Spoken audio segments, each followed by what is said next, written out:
नमस्कार। आरओ और एआरओ के 2023 के क्वेश्चन पेपर डिस्कशन में आप सभी का स्वागत है। जो मैं डिस्कस करने जा रहा हूँ वो साइंस का पार्ट है। उम्मीद है कि आप सबका एग्ज़ाम बहुत अच्छा गया हो और जिसने जैसी तैयारी की थी उसे उसका वैसा ही एग्ज़ाम में फल मिला हो और उसकी सिलेक्शन हो। तो शुरुआत करते हैं, क्वेश्चन आंसर कैसे आए। पहली बात तो क्वेश्चन आंसर इस बार बायोलॉजी वाली फील्ड से बहुत कम आए हैं। जिस पोर्शन में से हमेशा ज़्यादा आया करते हैं उसमें से कम आए हैं।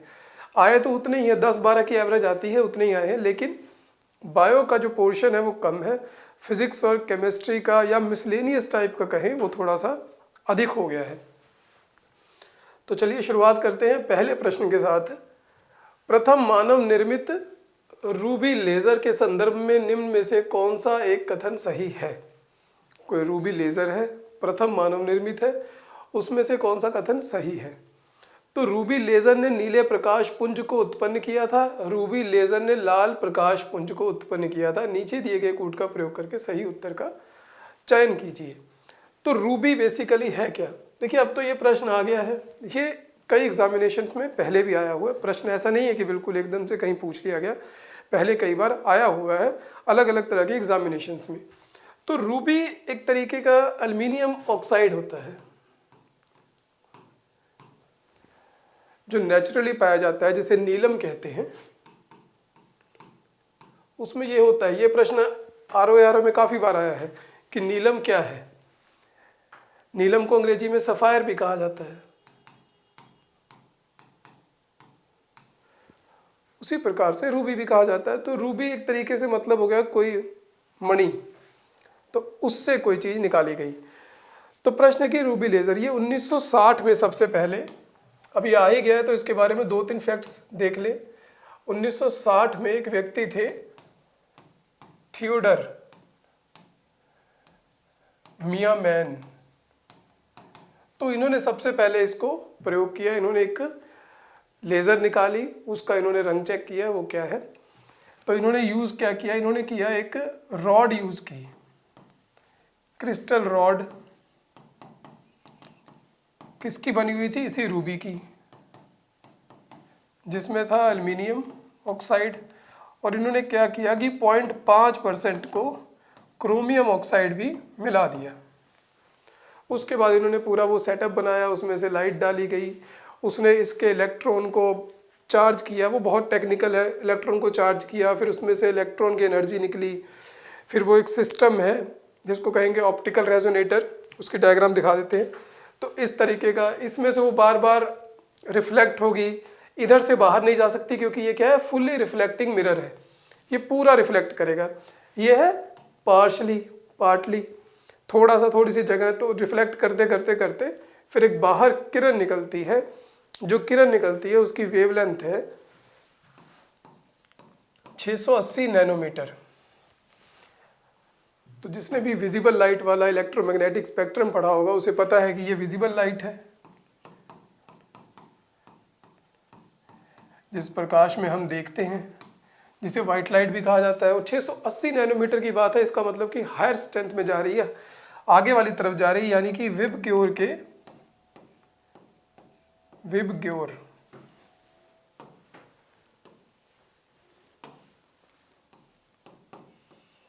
आर वाली तरफ जा रही है। इसका मतलब रेड कलर की निकलती है।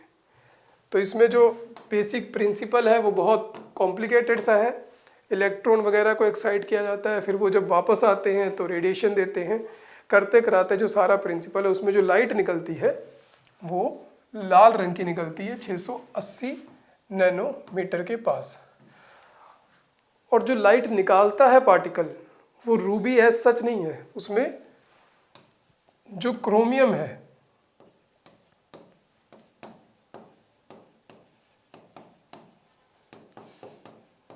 इसकी वजह से लाइट निकलती है लाल रंग की, ठीक है। और ये जो रूबी है ये बनाया गया लेज़र में, ये भी सिंथेटिक है।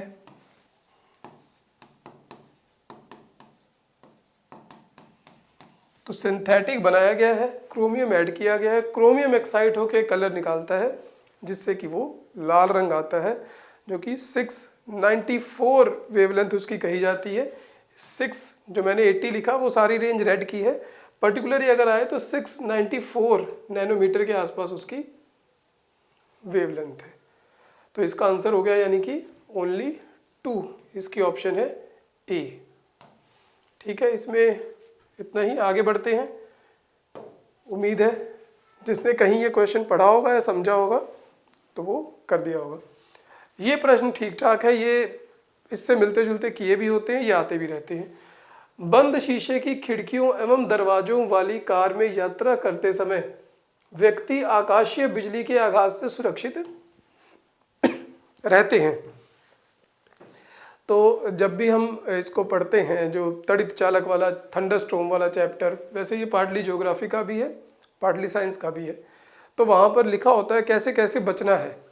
अगर ऐसे एकदम से बिजली चमकने लगे तो हमें अपनी सुरक्षा कैसे रखनी है। उसमें एक है कि अगर आप गाड़ी के अंदर हैं, गाड़ी के शीशे बंद कर लें और उसके अंदर बैठे रहें, आप सुरक्षित रहेंगे। उसी पर ये प्रश्न बेस्ड है। तो आप आघात से सुरक्षित रहते हैं। एक बंद कार अंदर से खाली चालक की तरह व्यवहार करती है, अतः आवेश कार के अंदर प्रवेश नहीं कर पाते हैं। अंग्रेजी में पढ़ लेते हैं। Actually a closed car behaves like a hollow conductor, so charges can not enter inside the car. अब बहुत बार ऐसा सोचने में लगता है कि कार यूं कर पाती होगी क्योंकि उसके जो टायर है वो रबड़ के हैं, क्योंकि हम चप्पल पहने होते हैं या जूते पहने हो तो हम सुरक्षित महसूस करते हैं।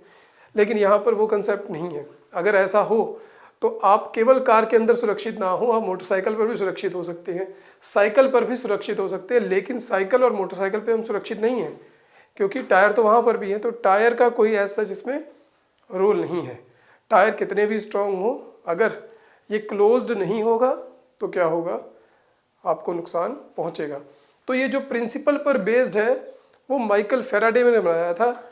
उस प्रिंसिपल का नाम है फैराडे केज। फैराडे केज एक टेक्निक बनाई। फैराडे ने खुद चेक किया अपने कमरे को, उन्होंने बाहर एक मेटल से पूरा ढक लिया और अंदर गैल्वेनोमीटर लेके बैठ गए देखने के लिए कि इलेक्ट्रिसिटी जनरेट हो रही है कि नहीं।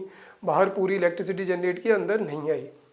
तो उसी प्रिंसिपल पर है ये जो डायग्राम दिखाई गई है कि ये अगर पूरा मेटल केज है और वो पूरा अंदर लाइट उसके नहीं जा सकती, पूरा क्लोज्ड है तो अंदर करंट नहीं जाएगा। क्यों? क्योंकि फैराडेज केज बनता है जो कि ये है।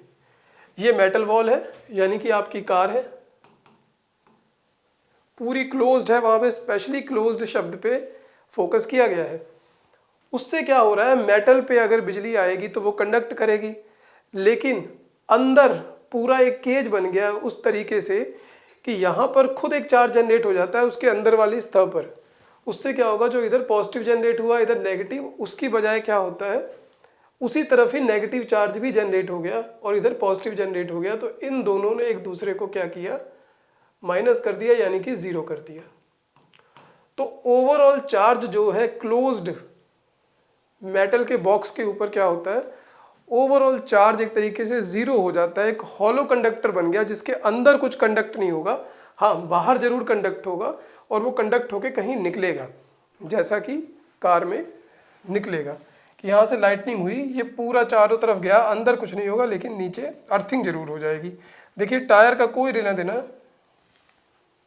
नहीं है। ठीक है, तो इस तरीके से फैराडेज उसके ऊपर है। बाकी ये बहुत डिटेल टॉपिक है। इलेक्ट्रोमैग्नेटिक इंडक्शन भी इसमें रोल प्ले करता है, बहुत सारी चीज़ें रोल प्ले करती हैं जो कि क्लास में पूरा डिटेल में समझने वाला टॉपिक है। तो अगर इसका आंसर देखें, ये अभिकथन ए और दूसरे को आर कहा गया है, तो कारण क्या है, कारण में हमेशा लगा के देख लेना चाहिए क्योंकि लगाने पे पहले तो दोनों स्टेटमेंट सही है, उस बात पर ध्यान देना है कि ये भी सही है ये भी सही है। अब इसमें ऑप्शन एक होगी, क्या उसकी सही व्याख्या करता है या नहीं करता। तो व्याख्या चेक करने के लिए क्योंकि लगा के पढ़ लेना है। क्योंकि लगाने पर अगर आंसर निकलता है, बात बनती है, तो इसका मतलब वो सही है। लगभग ये सही निकलता है। तो बंद शीशे की खिड़कियां एवं दरवाजे वाली कार में यात्रा करते समय व्यक्ति आकाशीय बिजली के आघात से सुरक्षित रहते हैं क्योंकि एक बंद कार अंदर से खाली चालक की तरह व्यवहार करती है, अतः आवेश कार के अंदर प्रवेश नहीं कर पाता। क्योंकि कहने पे बात पूरी अच्छे से क्लियर हो जाती है। तो इसका आंसर हो जाएगा ए और बी दोनों सत्य हैं और आर ए की सही व्याख्या करता है, यानी कि ए ऑप्शन। तो इसका आंसर हो गया ए।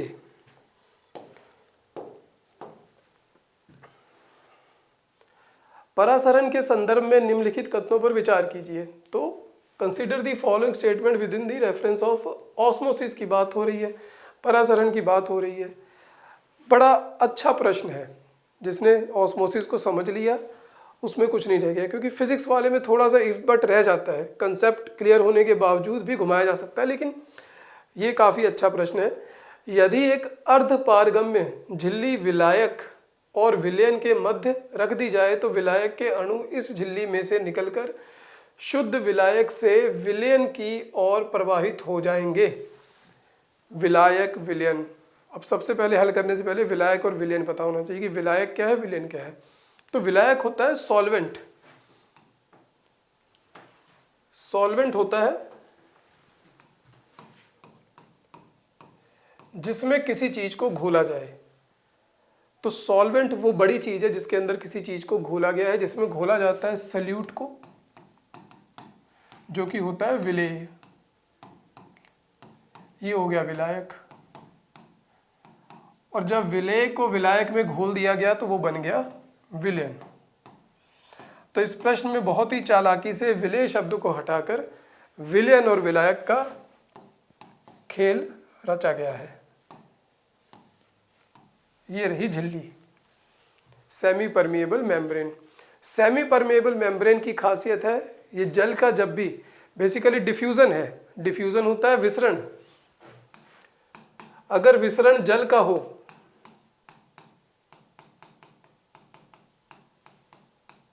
अगर विसरण जल का हो और वो भी सेमी परमिएबल मेम्ब्रेन के आर पार हो तो उसे परासरण कह दिया जाता है, यानी कि ऑस्मोसिस। जैसा विसरण पर नियम लागू होता है वैसा ही परासरण पर, कि हायर कंसंट्रेशन की तरफ से चीज लोअर कंसंट्रेशन की तरफ मूव करेगी। अब यहाँ पर प्रश्न था कि विलायक और विलयन का। आइए फट से एक बार प्रश्न को दोबारा देख लें।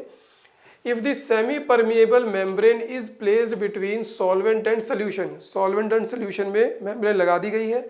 The solvent molecules will flow through the membrane, solvent के मॉलिक्यूल्स मूव करेंगे मेम्ब्रेन से कहाँ, from pure solvent to solution. ठीक है, ये विलायक है, इसमें कुछ नहीं घोला गया है, तो ये है प्योर सॉल्वेंट। इस विलयन में क्या है, विलय घोल दिया गया है तो है इम्प्योर सॉल्वेंट।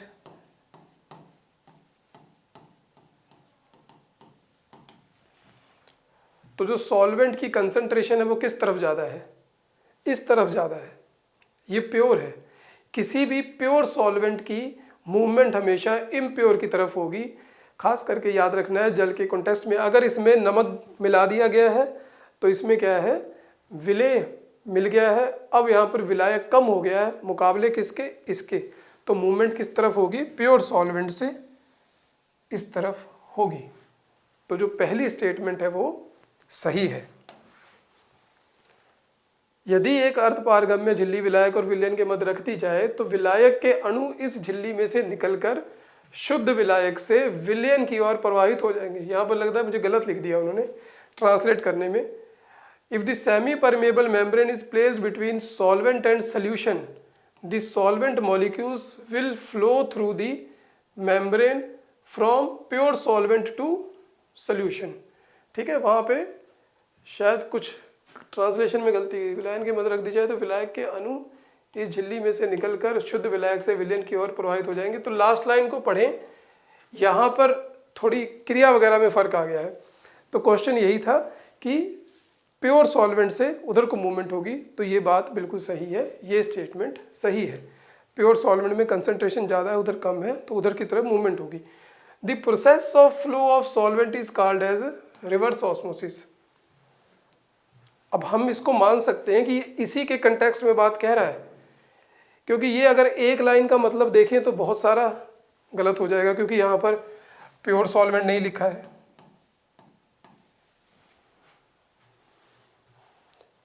टेक्निकली ये प्रश्न में गलती निकाली जा सकती है क्योंकि सॉल्वेंट शब्द का ये ऊपर भी यूज़ कर रहा है, फिर कह रहा है कि प्योर सॉल्वेंट से सॉल्वेंट की तरफ मूव करेगा, pure solvent to the solution. लेकिन हम ये मान के चल रहे हैं कि ये प्योर सॉल्वेंट की बात कर रहा है, तो ये कह रहा है कि process of flow of solvent is called as a reverse osmosis. जो ऊपर मूवमेंट हुई है वो रिवर्स ऑस्मोसिस है। ये स्टेटमेंट गलत है, ये केवल ऑस्मोसिस हुई है, क्योंकि जो रिवर्स ऑस्मोसिस होती है वहाँ पर उल्टा होगा, वहाँ पर मूवमेंट इधर से होगी, लोअर कंसंट्रेशन से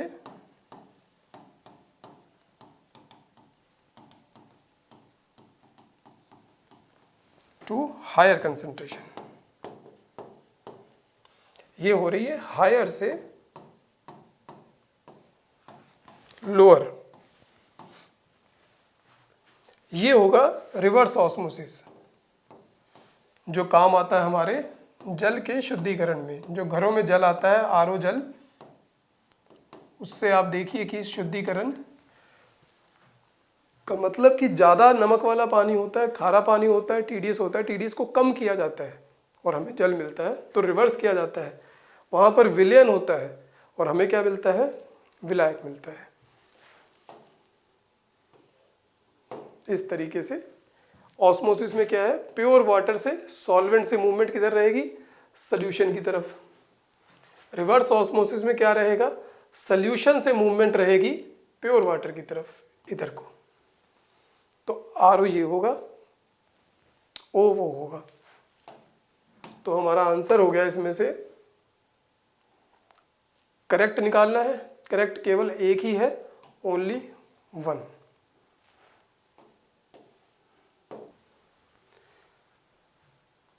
तो निम्नलिखित घटनाओं पर विचार कीजिए तथा इन्हें सही कालानुक्रम में व्यवस्थित कीजिए। सबसे पहले से प्रारंभ करते हुए आखिरी गतिविधि तक जाना है, यानी कि following the following events arrange them in the correct chronological order starting from the earliest to the last activity. तो जो सबसे पहले हुआ है और जो सबसे अंत में हुआ है वहाँ जाना है। देखिए वैसे तो क्वेश्चन आसान है, अगर सारे नहीं भी पता तो एक आधा भी पता है, शायद उससे भी निकल जाएगा। इलेक्ट्रॉन, प्रोटॉन, न्यूट्रॉन सबको पता होते हैं। पाई मेसॉन सब एटॉमिक पार्टिकल है, वो उसके हम डिटेल में नहीं जाएंगे वो क्या होता है क्योंकि फैक्चुअल सा है।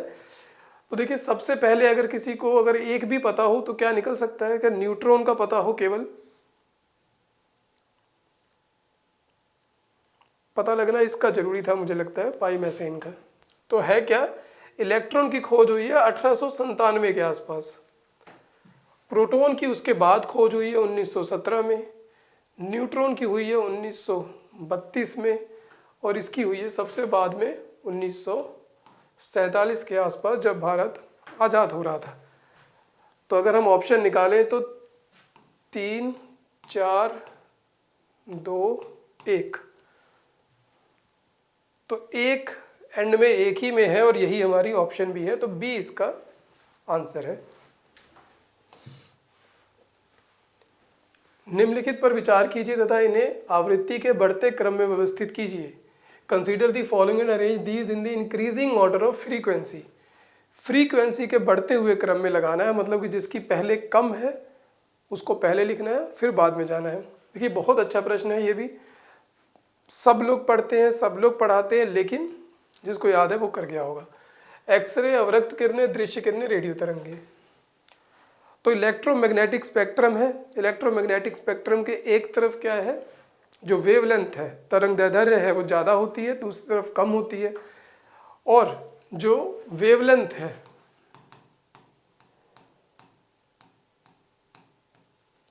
ये क्या है, इन्वर्सली प्रोपोर्शनल रहती है फ्रीक्वेंसी के।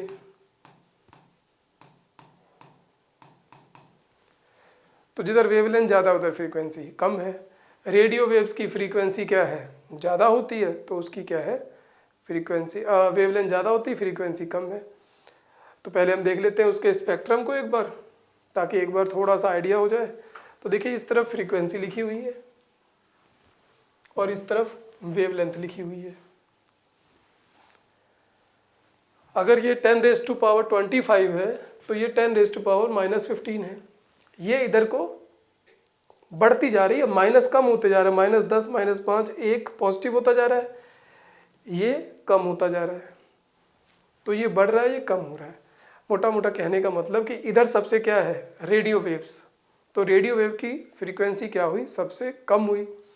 गामा रेज इसकी सबसे ज़्यादा हुई, और जिसकी फ्रीक्वेंसी ज़्यादा है उसी की एनर्जी भी ज़्यादा है,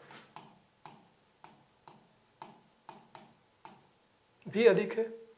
इधर एनर्जी भी कम है, ठीक है। तो गामा रेज की सबसे एक्सट्रीम पर है, रेडियो वेव्स की इधर है। ये बीच में हमारी आ गई विजिबल लाइट, जिसको हमने अभी थोड़ा सा डिस्कस किया था, विबग्योर। और उससे पहले आ गई इंफ्रारेड रेज। तो क्या करना है, बढ़ते हुए में लगाना है। तो radio waves, infrared rays, visible light, gamma rays, X rays, 5 है कि 4 हैं? 4 ही हैं, चौथा कौन सा है? हाँ, X ray, visible rays, radio waves, infrared, gamma नहीं है।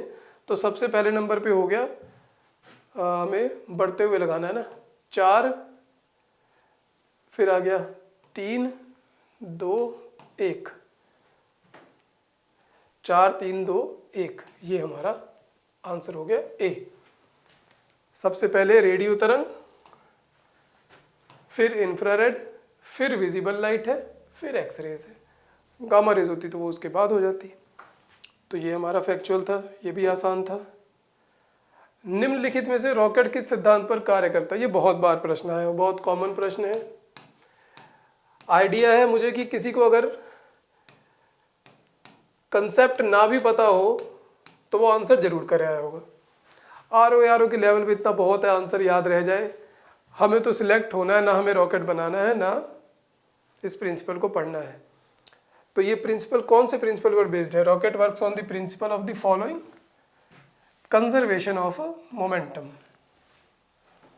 कंजर्वेशन ऑफ मोमेंटम पर बेस्ड है।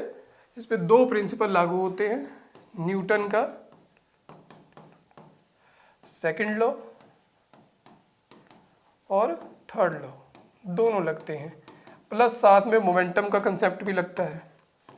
मोमेंटम यानी कि जैसे हिंदी में कहते हैं संवेग।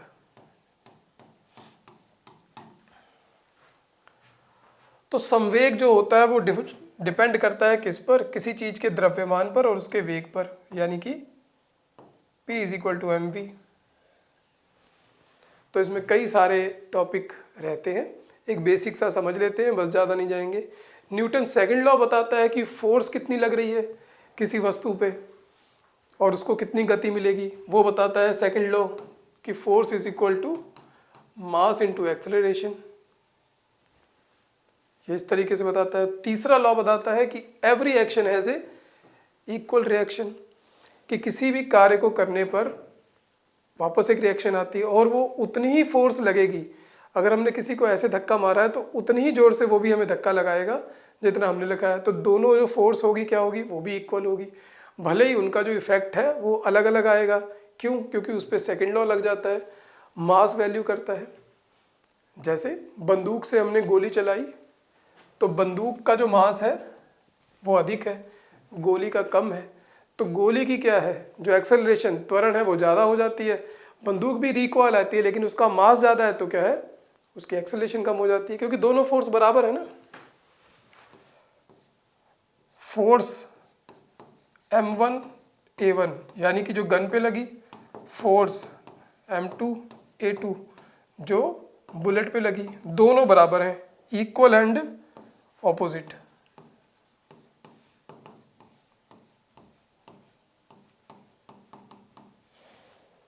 तो फोर्स बराबर रखनी है, तो m1 a1 = m2 a2।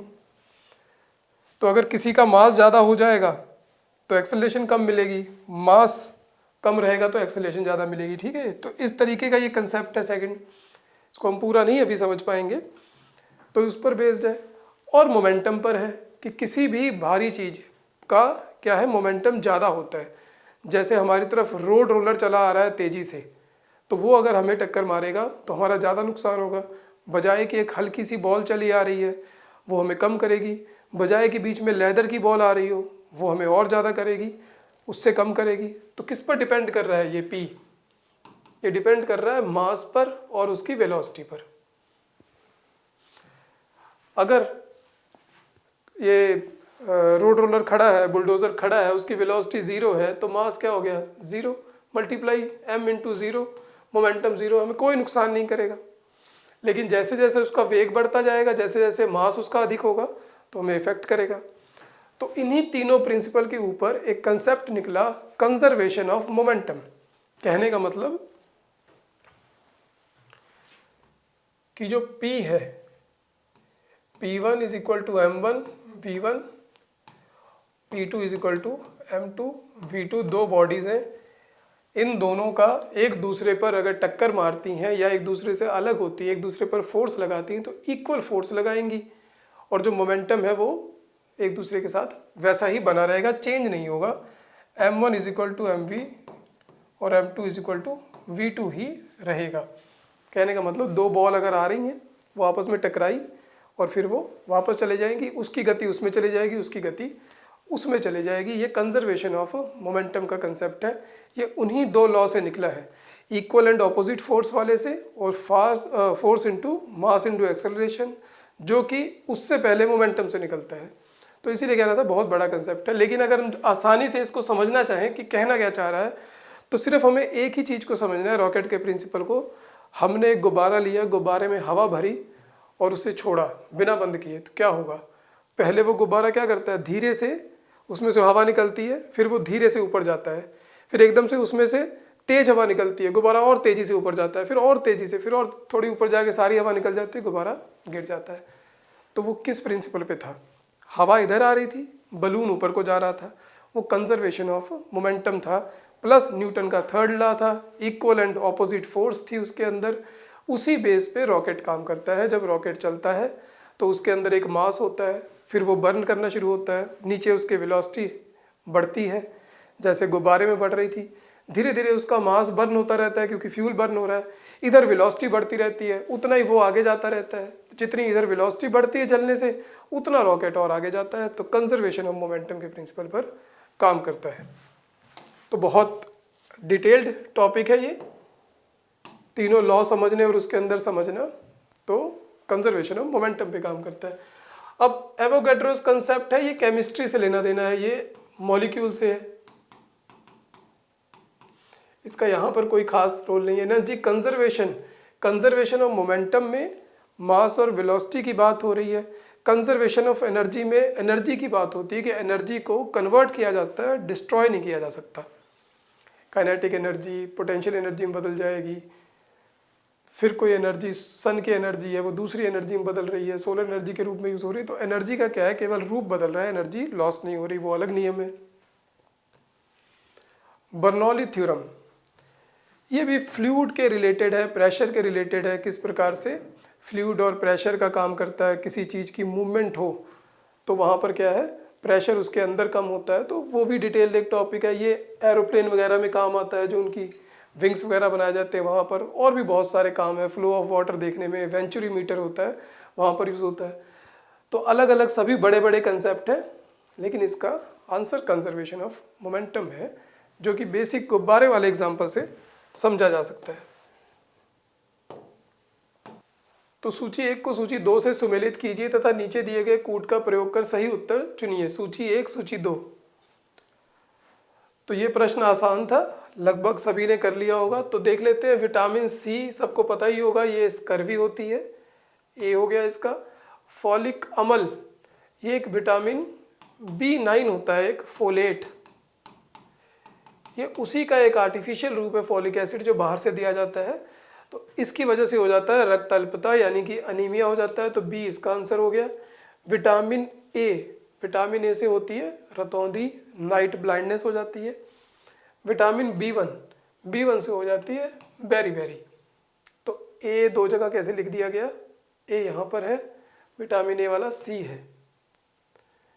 तो इसका आंसर बन जाएगा ए का 4, बी का 3, सी का 1, डी का 2। तो ए आंसर है इसका। तो विटामिन सी खट्टे फलों में पाया जाता है, नींबू वगैरह में पाया जाता है, इससे स्कर्वी हो जाती है, मसूड़ों में ब्लीडिंग होने लगती है, ये सब इसके लक्षण रहते हैं। फॉलिक अम्ल क्या है, ये आरबीसी बनाने में काम आता है, आरबीसी और इवन डीएनए में भी इसका रोल रहता है। उसके निर्माण में भी। तो इसकी कमी से आरबीसी में कमी जो हो जाती है, और आरबीसी में कमी हो गई तो रक्त अल्पता हो जाएगी, यानी कि अनीमिया हो जाएगा। फिर आ गया विटामिन ए, इसमें होता है रेटिनॉल।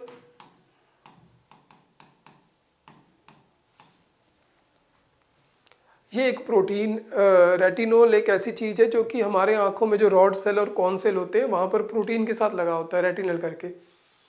तो उन सेलों में अगर ये कम हो जाए तो खास करके इसका इफेक्ट रात को आता है। दिन में तो काम चल जाता है, रात को इसकी कमी से वो प्रोटीन ढंग से काम नहीं कर पाते और क्या होता है, दिखने में बहुत कमी आ जाती है, उसे कहते हैं रतौंधी। विटामिन B1, इसको कहते हैं थियामिन। इसकी कमी से हो जाती है बेरीबेरी। बेरीबेरी एक डिजीज़ है जो कि दो तरीके की होती है, एक में हार्ट वगैरह को ज़्यादा दिक्कत हो जाती है, एक में दूसरी मस्कुलर वीकनेस रहती है, न्यूरोलॉजिकल डिफेक्ट आते हैं, मतलब नर्वस सिस्टम में दिक्कत हो जाती है। तो अलग अलग तरीके उसमें दिक्कतें होती हैं। विटामिन B1 बेरी, इससे टीले में नहीं पूछा जाएगा कि इसमें क्या होता है, इतने तक ही प्रश्न पूछे जाते हैं। ठोसों के यांत्रिक गुणों के संदर्भ में निम्नलिखित कथनों में से कौन सा सही है। देखिए ये प्रश्न भी पहले आए हुए हैं, हो सकता है आरओ में भी आए हों, बाकी जगह पर भी आए हुए हैं। तो अगर ये किसी ने नहीं पढ़ा तो बड़ा टेक्निकल सा प्रश्न है, थोड़ी है इसमें दिक्कत। तो रबड़ का यंग गुणांक स्टील की तुलना से अधिक होता है, ठीक है। किसी कुंडली का खिंचाव उसके अपरूपण गुणांक द्वारा निर्धारित होता है। The Young's modulus of rubber is greater than that of the steel. The stretching of coil is determined by its shear modulus. दो तरह के मॉडुलस की बात कर रहा है। ठोसों में पहला शब्द है सॉलिड्स।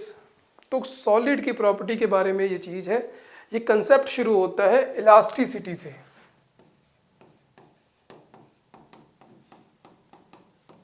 और दूसरी चीज़ होती है एक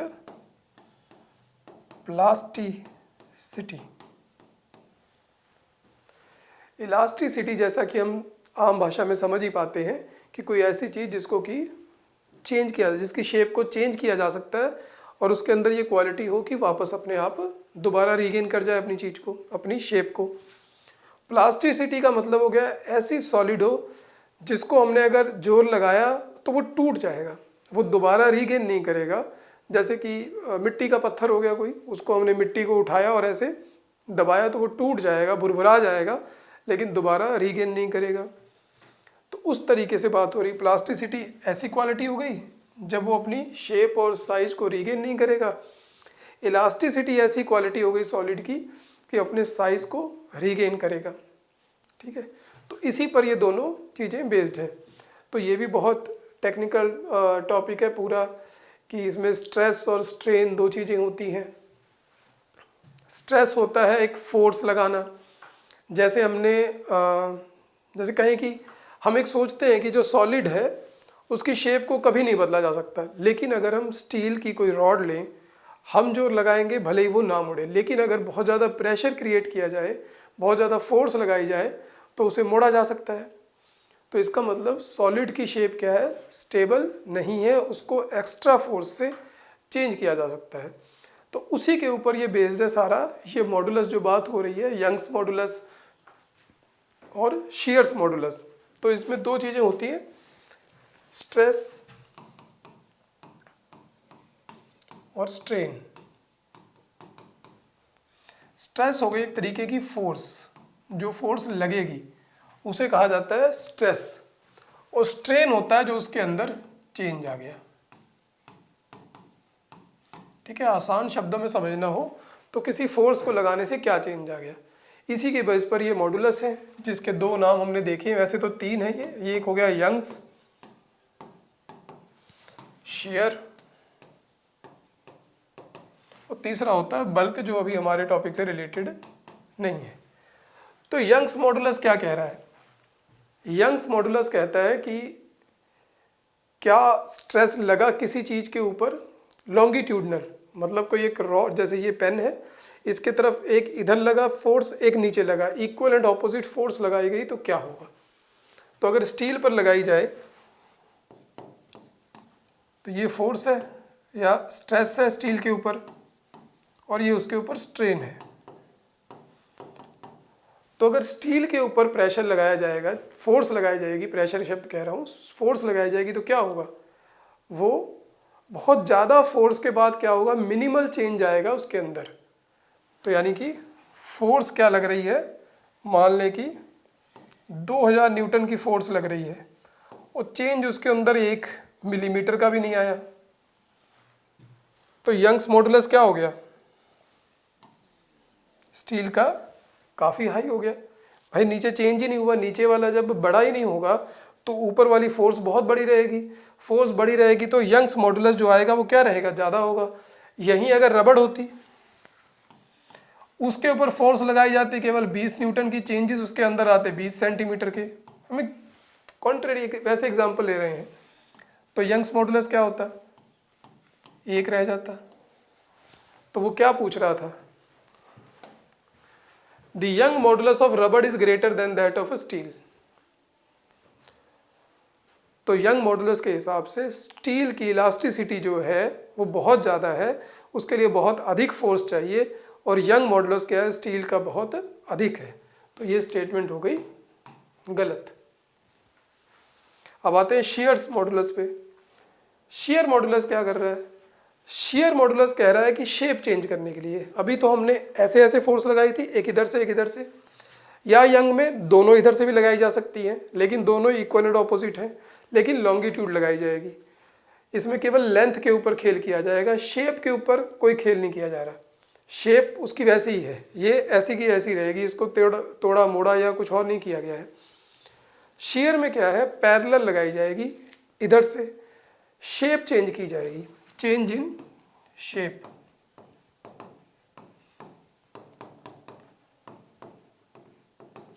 तो जब हमने जो स्प्रिंग है, जो कॉइल है, उसको हमने खींचा है, तो हमने क्या किया है, उसकी हमने क्या की, केवल शेप में चेंज किया है, उसकी लेंथ में कोई चेंज नहीं आया, उसकी लेंथ पर कोई स्ट्रेन नहीं आया। तो ये शियर मॉडुलस ही बताता है, जो उसमें चेंज आया उसको शियर मॉडुलस के साथ ही चेक किया जा सकता है शेप में। तो stretching of a coil is determined by it's shear modulus. तो ये वाली स्टेटमेंट सही है, ऊपर वाली गलत है, तो इसका आंसर हो गया ओनली 2। तो चलिए आगे बढ़ें। स्विमिंग पूल के वास्तविक गहराई से कम गहरा प्रतीत होने का कारण क्या है। ये भी बहुत आसान था, मुझे लगता है सभी कर आए होंगे स्टूडेंट, जिन्होंने भी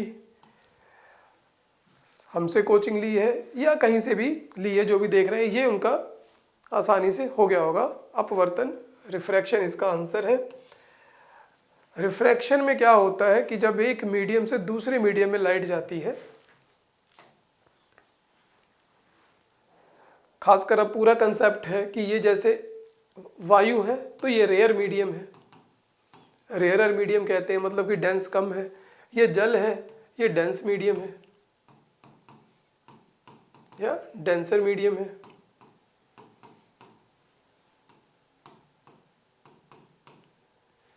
अब जब किरणें कह लें, जो उसकी नज़रों से रेस जा रही हैं, जिस प्रकाश में वो देख रहा है, जब वो रेयर से डेंसर मीडियम में घुसती है अंदर को, तो नॉर्मल, जो एक नॉर्मल कंसेप्ट है रिफ्लेक्शन में कि एक जहाँ लाइट पड़ेगी इंसिडेंट, वहाँ पर एक नॉर्मल बनेगा जो परपेंडिकुलर होगा, उससे अंदर को आती है। जानी यहाँ चाहिए थी लेकिन जा रही है यहाँ पर, तो क्या हो रहा है, अभी यहाँ पर चली गई, तो इसकी जो आंखों से सीधी लाइन जा रही थी वो कहाँ जा रही है, वो यहाँ जा रही है।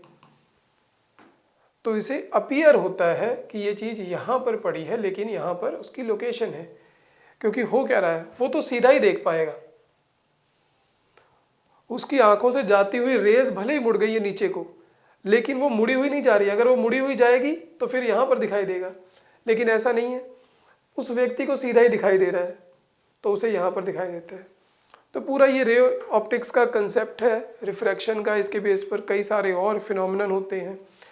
स्टार क्यों चमकते हैं, सूर्य क्यों उदय से पहले दिखाई देता है, डूबने के पश्चात दिखाई देता है, तो बहुत सारे प्रश्न इसी के ऊपर बेस्ड है। जैसे यहाँ पर भी क्या है, मछली इसको ऊपर दिखाई दे रही है, क्योंकि इसकी आंखों से आने वाली रेज इसको यहाँ पर देख रही है।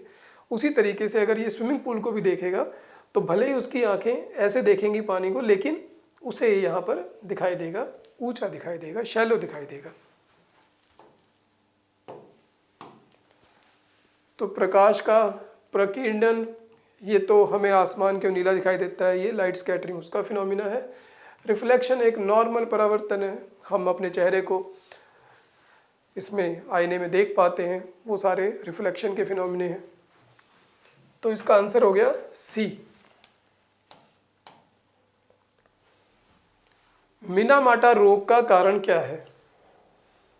क्रोमियम प्रदूषित जल, कैडमियम प्रदूषित जल, लेड प्रदूषित जल, मरकरी प्रदूषित जल।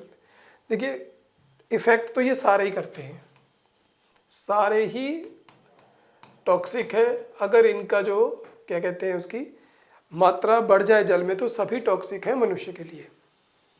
लेकिन मिनीमाटा एक स्पेशल डिजीज है जिसका लिंक है जापान से। जापान में इंडस्ट्रियलाइजेशन जब हुई 1950-60s के आसपास खूब तेज़ी से हुई, तब उस वक्त क्या था, एनवायरनमेंट के बारे में कोई सजग नहीं होता था। वो अपना जितना वेस्ट मटेरियल था वहाँ पर समुद्र में डालते रहे। तो मिनीमाटा एक बे थी, खाड़ी थी, वहाँ पर एक इंडस्ट्री थी, वो मिथाइल मरकरी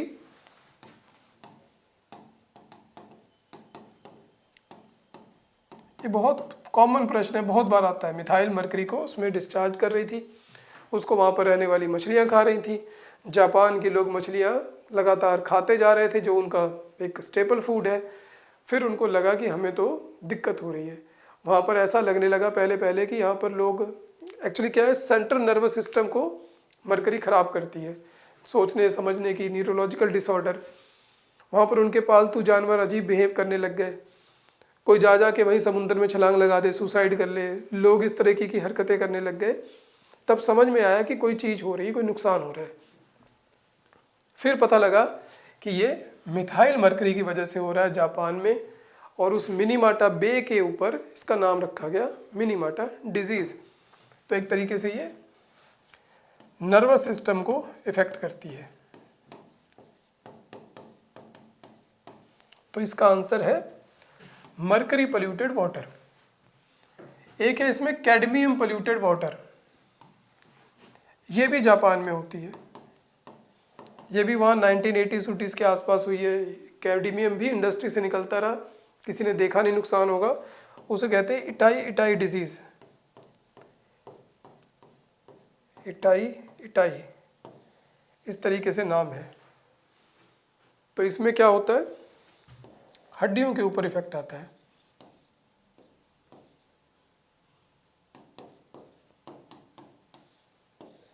कमज़ोर हो जाती हैं, टूटने लग जाती हैं, उसे कहा जाता है अंग्रेजी में ऑस्टियोमलेशिया। वो मलेशिया नहीं, मलेशिया। ठीक है। उसी प्रकार लेड वाले से भी क्या होता है, वो भी नर्वस सिस्टम को इफेक्ट करती है। ये खास करके अडल्ट में तो करती ही करती है, ये बच्चों में करती है। नए जन्मे बच्चों को भी अगर लेड वाला जल मिलने लग जाए तो उनकी डेवलपमेंट रुक जाती है, ग्रोथ रुक जाती है। तो लेड भी करती है, उसी प्रकार से क्रोमियम भी करती है। गुर्दे की पथरी किसके कारण बनती है, ये भी हमने बताया हुआ है। इसका आंसर है क्रिस्टलाइजेशन ऑफ ऑक्सलेट। तो किडनी स्टोन में जो सबसे ज़्यादा कॉम्बिनेशन होता है वो होता है कैल्शियम ऑक्सलेट का।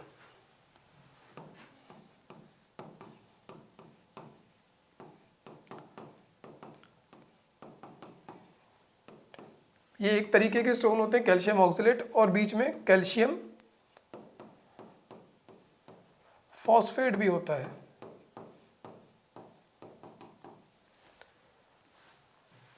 मेजॉरिटी ऑफ यही रहते हैं, 80% के आसपास यही होते हैं। तो इसलिए एक ही है तो हमारा हो गया, कोई और होता तो सोचना पड़ता।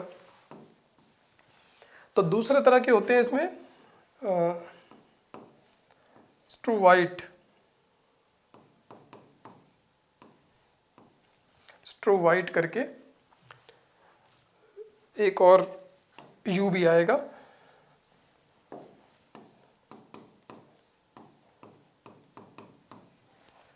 ठीक है, तो इसमें क्या है, मैग्नीशियम, अमोनियम और फॉस्फेट, कैल्शियम कार्बोनेट, इनके कॉम्बिनेशन से एक स्टोन बनता है जिसे स्ट्रोवाइट कहा जाता है। ये बेसिकली इन्फेक्शन से बनता है, ये नॉन इन्फेक्शियस है,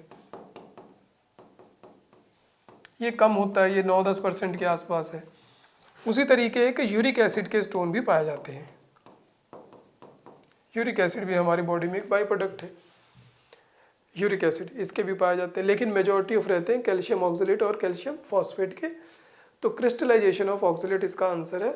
बहुत सिंपल था। देखिए ये बेसिकली तो वैसे सी सेट वाले में इसके आते हैं, इसका वैसे साइंस से लेने देने कर देते हैं इसको। क्या कह रहा है, एक सिलक्यारा सुरंग में 200 वाट क्षमता के 15 बल्ब लगातार 24 घंटे तक रोशन किए जाते हैं, बिजली की खपत कितनी होगी। देखिए दुनिया भर के ये बार बार घुमा के प्रश्न आता है, प्रश्न है बहुत आसान, तो जो नहीं करके आए वो कोशिश करें कि आगे से अगर ऐसा प्रश्न हो तो जरूर कर लें, क्योंकि बहुत ही ज़्यादा आसान है। क्या पूछ रहा है ये, 15 बल्ब है, 200 वाट की कैपेसिटी है, तो पावर है कितनी, 200 वाट। इसको बिल्कुल सिंपल तरीके से करें, 200 वाट, कितने बल्ब हैं, 15 हैं, तो टोटल पावर कैपेसिटी कितनी हो गई,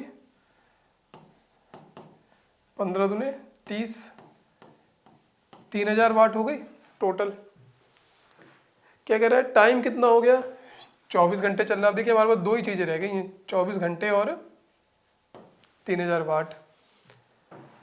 पावर का जो नॉर्मल डेफिनेशन है वो है, पावर क्या है, कोई काम करने की शक्ति, किसी व्यक्ति में कितनी काम करने की शक्ति है, कितने समय में, वही उसकी पावर है।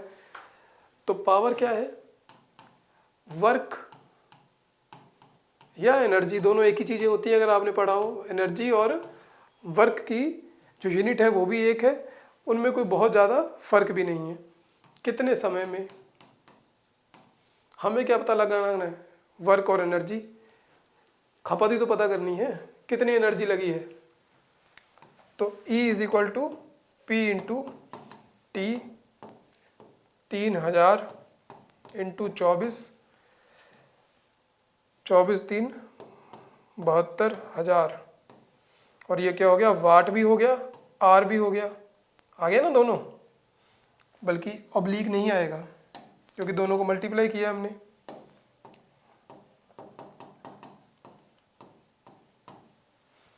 और एक यूनिट जो घरों में आता है वो 1000 किलोवाट आवर का होता है, एक यूनिट, तो 72 किलो वाट आवर निकल गया ना। इसको तीनों को हमने किलो में बदल दिया, ये हो गया यूनिट, एक यूनिट, तो क्या रह गया, 72 यूनिट इसका आंसर है। आसान था।